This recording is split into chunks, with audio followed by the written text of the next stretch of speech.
was empty too, so he looked about for a waitress. First to pass him was a skinny woman with awful teeth whose name he could never recall. "More wine," said Tullus. "Yes, sir."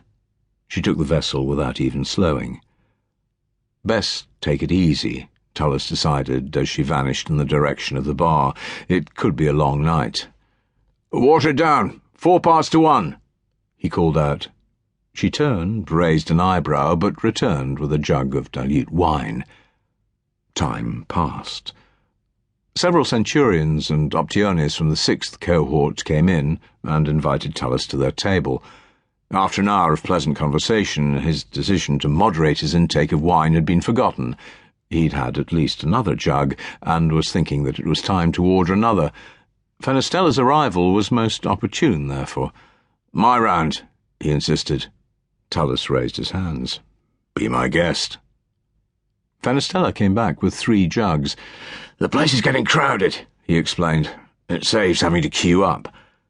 He slid one down the table towards the other officers and parked the others between him and Tullus. They toasted one another and drank. "May Germanicus lead us to victory and to recovering the lost eagles," said Tullus, and clinked his cup off Fenestella's again. "May we also kill or take Arminius." "Aye, to the spring campaign." They drank again. "Happy with the men?" asked Tullus. He'd left Fenestella to march his soldiers back to the camp and to oversee their last duties of the day. "I am. They were complaining about the length of training and how they wanted hot baths, not cold river water to clean up in, the usual stuff. The conscripts were whinging the most." "Nothing changes," said Tullus with a chuckle. "Piso volunteered for sentry duty again. Thank the gods that we managed to keep him with us, and Vitellius." The two were a little like him and Fenestella, thought Tullus, complete physical opposites. Where Piso was tall and good-humoured, Vitellius was short and acerbic. That didn't stop them being the best of friends, and excellent soldiers. "They're both good men, that's certain."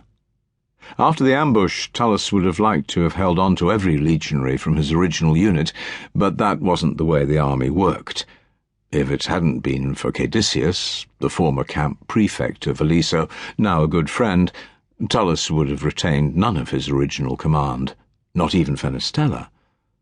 Tullus pushed away the thought. He did have Fenestella, and Piso, and Vitellius. That counted more than his demotion.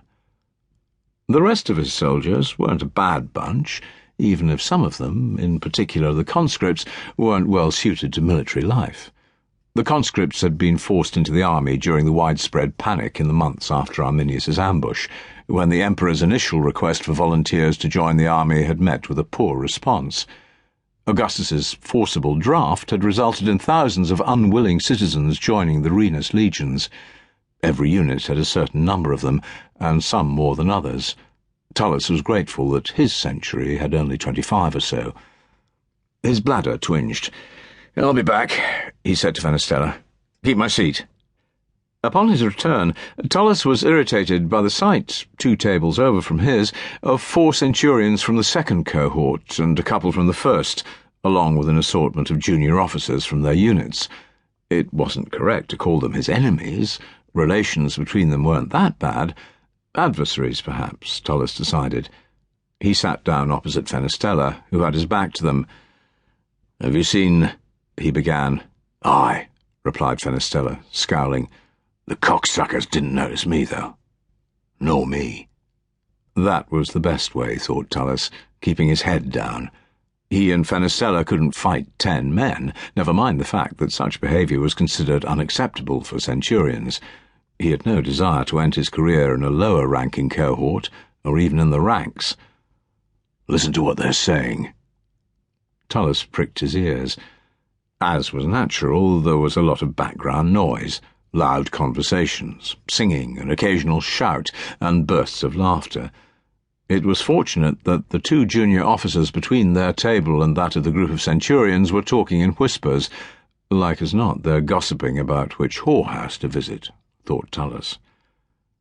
The centurions appeared to be discussing the next year's campaign. "It'll be good to get out of camp and